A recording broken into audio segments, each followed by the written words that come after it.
Welcome to a lesson on solving exponential equations for time using common logarithms. As an example, let's say there are 4,000 students attending a local community college and the number of students is increasing by 5% each year. When will the student population reach 5,000? Using this form of an exponential equation, p sub 0 is the starting population, so in this case p sub 0 would be 4,000. R is the growth rate expressed as a decimal, and because the population is increasing by 5% each year, R would be 5% as a decimal, which is 0.05.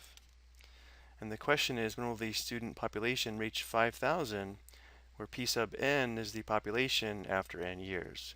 So P sub n would be 5,000, and the question is, how long will it take to reach this level?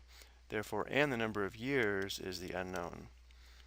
So if we set this up, this would give us the equation 5,000 equals 4,000 times 1 plus 0.05 raised to the power of n.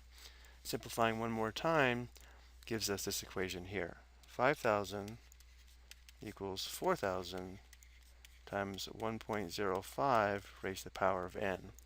But because the unknown is in the exponent position, we need to talk about logarithms. In particular, we will use common logarithms to solve this type of exponential equation. So for a very brief review on common logarithms, the common logarithm is log with base 10, written as we see here, log of x. And log of x undoes the exponential 10 raised to the power of x. This means that log of 10 to the power of x is equal to just x. Again, the log undoes the exponential, and likewise, 10 raised to the power of log of x equals x. Again, these undo each other, leaving us with just x. It's also true that 10 raised to the power of a equals b in exponential form is equivalent to log of b equals a in logarithmic form. Again, here, notice how the base is not given, so we know this is log base 10. So we read this as log of x, and it means the logarithm of the value of x. It is important to note that this is not multiplication. The log by itself does not mean anything. This is not log times x. For one more example, 10 to the third power equals 1,000 is equivalent to log base 10 of 1,000 equals 3.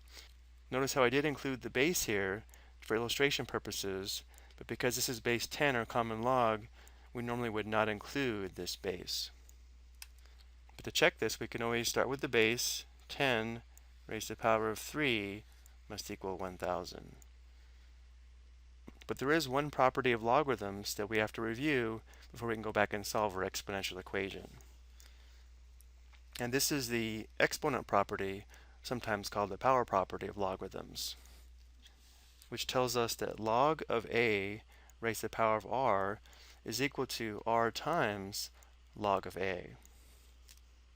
Notice what's happened here is the exponent of r has been moved to the front, so now we have a product of r and log of a.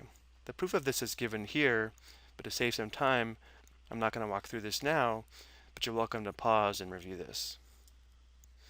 Now that we've reviewed common logs and our exponent property of logs, let's review the steps on solving exponential equations using logs, and then we'll go back to our example.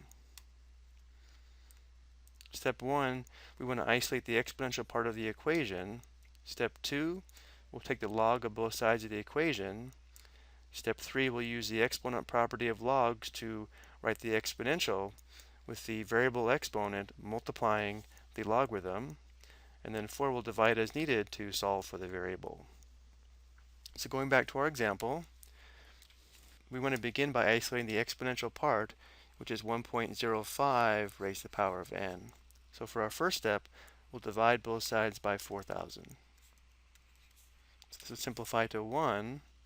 On the left, we have 5,000 divided by 4,000, which would simplify to 5/4. So we have 5/4 equals 1.05 raised to the power of n. Now that we have the exponential part isolated, we'll now take the log of both sides of the equation. So we take the log of the right and the log of the left. Notice on the right side, we can apply the exponent property, meaning we can take the exponent of n and move it to the front and multiply n in the logarithm.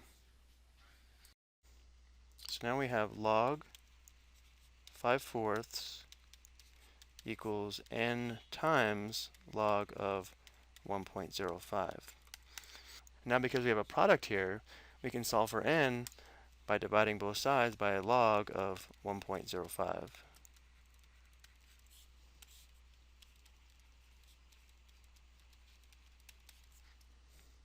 So this simplifies to 1. So now we have just n on the right. On the left, we'll go to the calculator to approximate this quotient. So we have log 5/4, or 5 divided by 4, close parenthesis, divided by log 1.05, close parenthesis, and enter. If we round to 2 decimal places, or the hundredths place value, we can say n is approximately 4.57 years.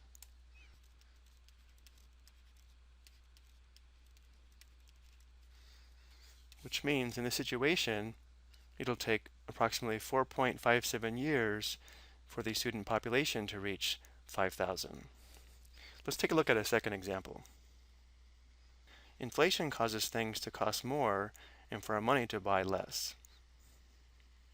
Suppose inflation decreases the value of money by 2% each year. In other words, if you have $1 this year, next year it will only be worth 98 cents. How much will $100 buy you in 15 years? And how long until $100 is worth $50? Let's list the given information. The beginning amount is $100, and therefore P sub 0 is equal to 100.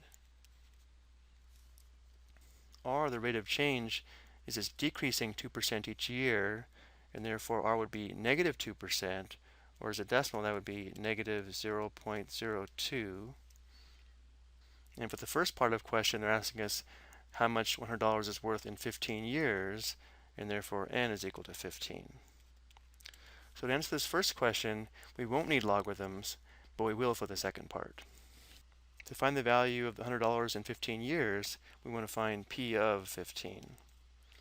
So P of 15 would be equal to P sub 0, or 100, times 1 plus R, which is negative 0.02 raised to the power of n, and n is 15. So we have P sub 15 equals 100. Notice how the base here is going to be 1 plus negative 0.02, or 0.98 raised to the power of 15. And now we'll go to the calculator. So we have 100 times our base of 0.98 raised to the power of 15. So $100 would be worth approximately $73.86 in 15 years.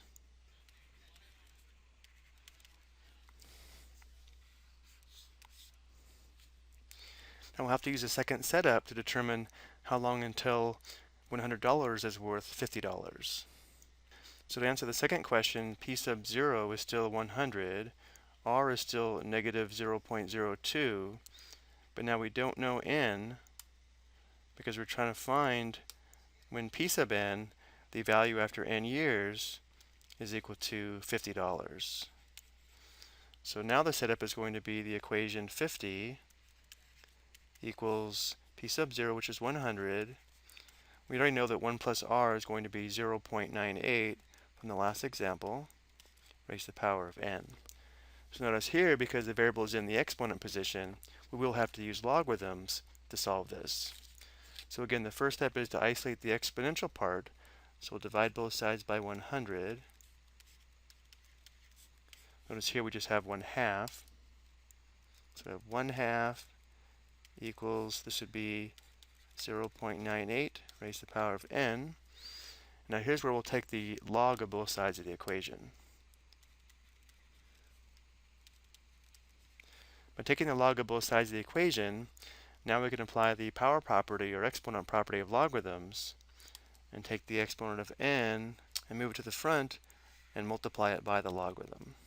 So now we have log of 1/2 equals n times log of 0.98. And now to solve for n, because this is a product, we can just divide by log of 0.98. So this simplifies to 1. So we have n is going to be approximately equal to this quotient here. Let's round to the nearest hundredth. So we'll go back to the calculator. We have log 1/2, or common log 1/2, divided by common log, or log of 0.98. If we round to the nearest hundredth, notice how the answer would be approximately 34.31 years. I hope you found this helpful.